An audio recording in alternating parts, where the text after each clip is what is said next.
screaming, suffocating, panicked, unconscious.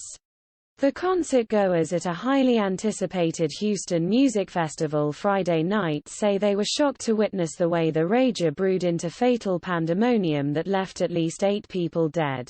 Rapper Travis Scott was the headliner for the sold-out Astroworld Festival in NRG Park, which was attended by an estimated 50,000 people. Here, some of them describe the chaos they're still trying to make sense of. Ariel Little of New York was in the middle of the crowd in a prime viewing spot with her husband for only a brief minute before she started to struggle. In trying to escape the increasingly packed venue, the couple realized how dangerous it was becoming. Little's voice quivered with emotion as she described how small she felt gasping for air as she was battered by the crowd. "My chest is in so much pain from people pushing and crushing. Literally crushing my chest and in my lungs. And all I can remember is just screaming for him. I gotta get out. I gotta get out. And people weren't moving," Little said.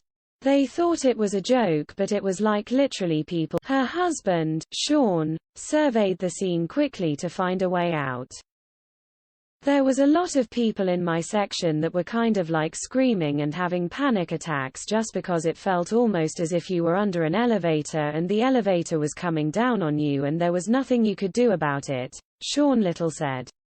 "No one in my section at the time was moving because I think everyone was just in shock of how crazy and how panicked that everyone was.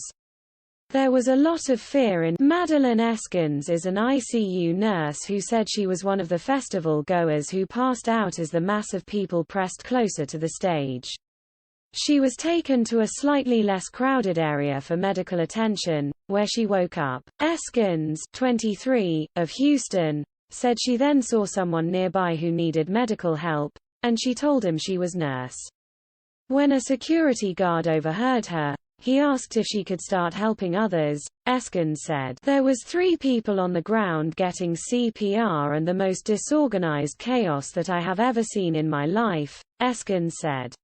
Eskins said she tried to guide medical staff and volunteers on how to use a defibrillator, and she also helped to check for pulses and do CPR compressions on several people.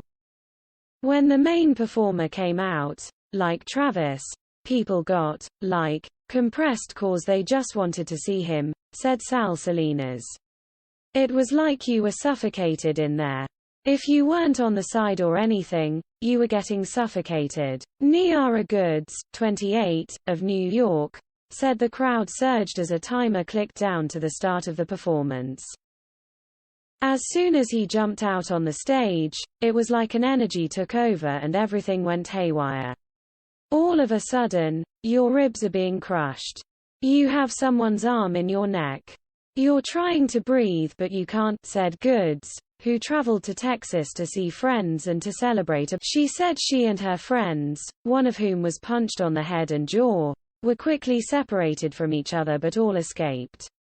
Goods said she was so desperate to get out that she bit a man on the shoulder to get him to move. "Some people are laughing at us, those who are screaming to get out, because they thought it was funny.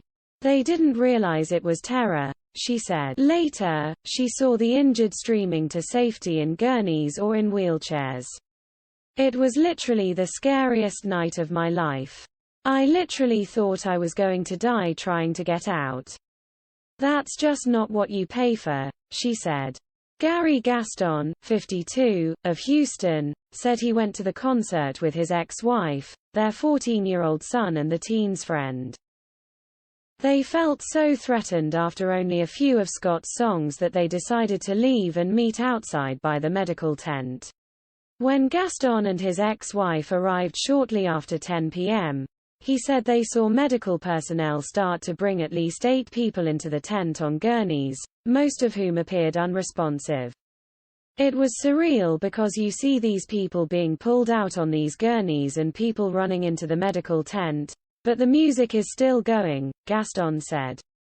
People in the arena were unaware of it. Gavin Flores said people kept trying to scoot into spaces where there was no room to spare, while others tried to will their way toward the barricades to jump over to safety. They couldn't get there because there were people blocking them, so those people they had to just deal with it because they couldn't get out of the show, Flores said. They were chanting, "Stop the show." And there was a guy in the back getting CPR. So many people were getting CPR, it was absurd. Julian Ponce said there were signs of injuries, but he didn't realize there were deaths until he got home. It was kind of mind-blowing, we kept hearing people say, "Stop the show. Stop the show," but we didn't know what was going on. We heard somebody was bleeding. We heard a lot of stuff and we weren't too sure, Ponce said. I don't even know how to feel. It's just breath.